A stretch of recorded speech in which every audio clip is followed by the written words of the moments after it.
December 4 Pushpa release రోజు రేవతి గారు చనిపోవడం జరిగింది. అలాగే 9 ఏళ్ల బాబు కోమలోకి వెళ్ళి బ్లడ్ సర్క్యులేషన్ ఆగిపోయి మైండ్ డెడ్ అయిపోయి వెంటిలేషన్ మీద ఉన్నారు.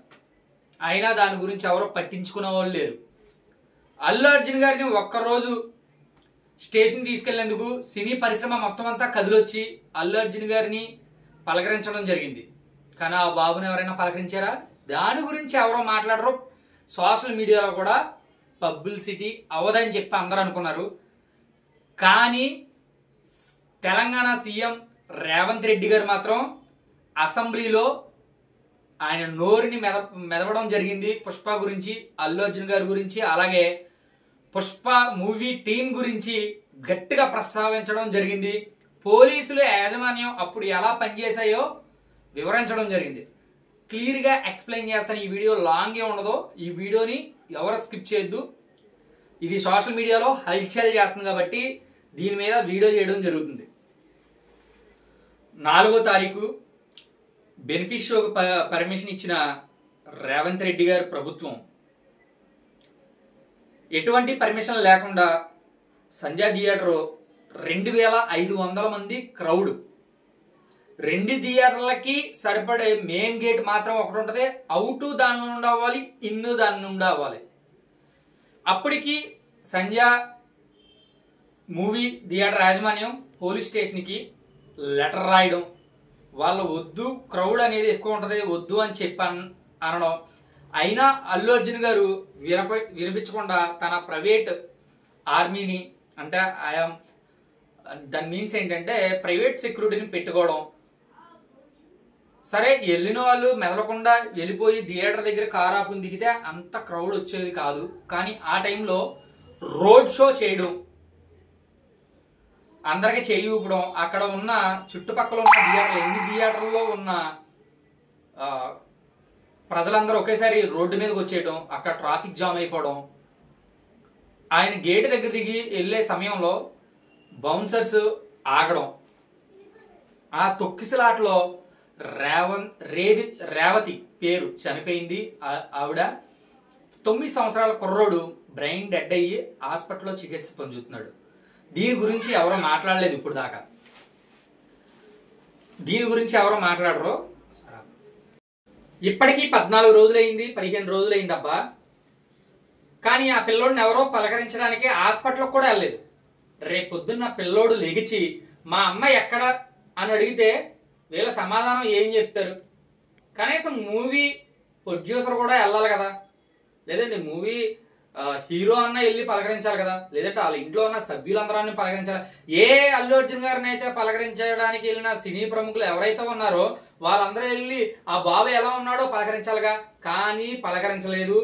ఇదే విషయాన్ని సేమ్ ఇదే టోన్లో రేవంత్ రెడ్డి గారు స్పీకర్తో మాట్లాడడం జరిగింది. ఆ సమయంలో అంత తొక్కిసలాటలు ఆడుతున్న సమయంలో ఎస్పీ గారు వెళ్ళి అల్లు అర్జున్ గారితో మీరు ఇక్కడ ఉండకూడదు వెళ్ళండి అని చెప్తుంటే అయిపోయిన తర్వాత మూవీ అయిపోయిన తర్వాత వెళ్దామని చెప్పారంట. ఇది పోలీసు వాళ్ళ వర్షన్. అలాగే మన రేవంత్ రెడ్డి గారు చెప్పడం జరిగింది. ఈ వర్షన్ చెప్పడం జరిగింది. ఎస్పీ గారు వెళ్ళే సమయంలో అక్కడ ఉన్న బౌన్సర్స్ కనీసం ఎస్పీ గారిని దగ్గరకు కూడా వెళ్ళనివ్వలేదంట. అంటే హీరోలందరూ సినిమాలో హీరోలు అయి ఉండొచ్చు కానీ రియల్ లైఫ్లో హీరోలు కాలేరు. అవరు ఎవడికి ఆడే హీరో. ఏమన్నా సపరేట్గా రాజ్యాంగం రాసి పెడితే వీళ్ళకి సపరేట్గా సెలబ్రిటీలకు సపరేట్గా రాజ్యాంగం రాసి పెడితే అలా చేయొచ్చు. అలాంటిది ఒక ఎస్పీని దగ్గరికి పంపించకుండా, సీఏని దగ్గరికి పంపించకుండా ఈ బౌన్సర్స్ ఆపడం ఏంటి? అయినా వినలేదు మాట. ఇదే విషయాన్ని సార్ డీజీపీ గారికి చెప్పడం జరిగింది. డీజీపీ గారు డైరెక్ట్ అయ్యి ఇంకా మీ అందరినీ లాన్ వేయాల్సి వస్తుంది అని బౌన్సర్ని బెదిరిస్తే అప్పుడు అల్లు అర్జున్ గారితో మాట్లాడటం జరిగింది. ఆల్రెడీ మీరు వచ్చే టైంలో బయట 2 వ్యక్తులు ఒక వ్యక్తి చనిపోయింది, ఒక పిల్లోడు హాస్పిటల్ పాలయ్యాడు. మీరు ఇక్కడ ఉండకూడదు. ఈ విషయం ఎవరికైనా తెలిస్తే అల్లరి అయిపోద్ది. మీరు అర్జెంటుగా పదండి స్టేషన్ దగ్గరికి అని చెప్పంటే ఈయన ఏం చేశాడు? 12 గంటలకి బయటకు వచ్చి స్టేషన్కి వెళ్తున్నట్టు కాదు, మళ్ళీ బయటకు వచ్చి పోలీసులతో బయటికి వెళ్తూ మళ్ళీ క్యాన్వాల నుంచి బయటికి వెళ్ళి మళ్ళీ చేయుతున్నాడు అల్లు అర్జున్ గారు. ఇది మీరు సమర్థిస్తున్నారా? సామాన్యుడి కోసం, ఏ సామాన్యుడి కోసం ప్రభుత్వం వర్క్ చేస్తుందో రేవంత్ రెడ్డి గారిని ఈ విషయంలో మనం అప్రిషియేట్ చేయాల్సిందే. పోలీసు వాళ్ళని కూడా మనం అప్రిషియేట్ చేయాల్సిందే. ఎందుకంటే ప్రభుత్వం అందరికి ఒకేలా ఉంటది, పెద్ద లేదు చిన్న లేదు, తీసుకెళ్ళి వేస్తారు లోన. ఎంతమంది మాట్లాడారు. అలా చేసినందుకు పుష్ప హీరో అల్లు అర్జున్ గారిని ఇంటర్నేషనల్ లెవెల్లో వాయించేశారు రేవంత్ రెడ్డి గారిని. అక్కడ ఇద్దరు ప్రాణాలు నెలకి 12,000 రూపాయలు సంపాదించుకున్న వాళ్ళు చనిపోయారు.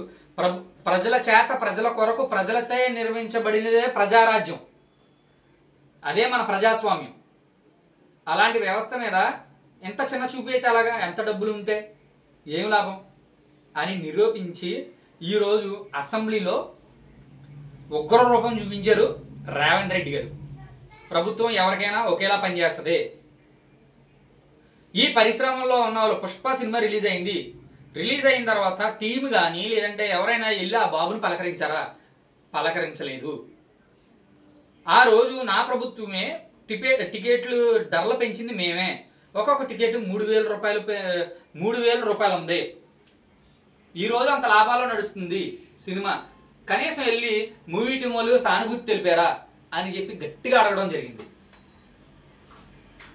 గాయస్ ఒకటే, ఇది ఇంకో వర్షం. రెండో వర్షం ఏంట్రా అంటే, అసలు చనిపోయింది అల్లు అర్జున్ గారు తప్పేం లేదని చెప్పి అంటున్నారు. అసలు రాకుండా ఉంటే ఎవరు చనిపోరు కదా. పోలీసులు చెప్పిన విధానంగా క్యాన్వేలో కూర్చుని డైరెక్టర్ గా డిఆర్ దగ్గర కూర్చునిపో ఉంటే అక్కడ ఈ ఘోరం జరిగేది కాదు కదా. ఆ ఫ్యామిలీకి నష్టాన్ని ఎవరు తీరుస్తారు? ఈరోజు ఒక 25 లక్షలు, ఒక 30 లక్షలు రివార్డు ప్రకటించేస్తే ఫ్యామిలీకి లోటు తీరుద్దా? ఆ బాబుకి అమ్మలేని లోటు ఎవరైనా తీరుస్తారా? తీర్చలేరు, భర్తీ చేయలేరు. బ్లడ్ సర్క్యులేషన్ అవ్వట్లా, మైండ్ డెడ్ లో ఉన్నాడు. దీనికి ఆన్సర్ ఎవరో చెప్తారు? మన కామెంట్ బాక్స్ లో కామెంట్ చేయండి దీని మీద. Signing off, Ashok.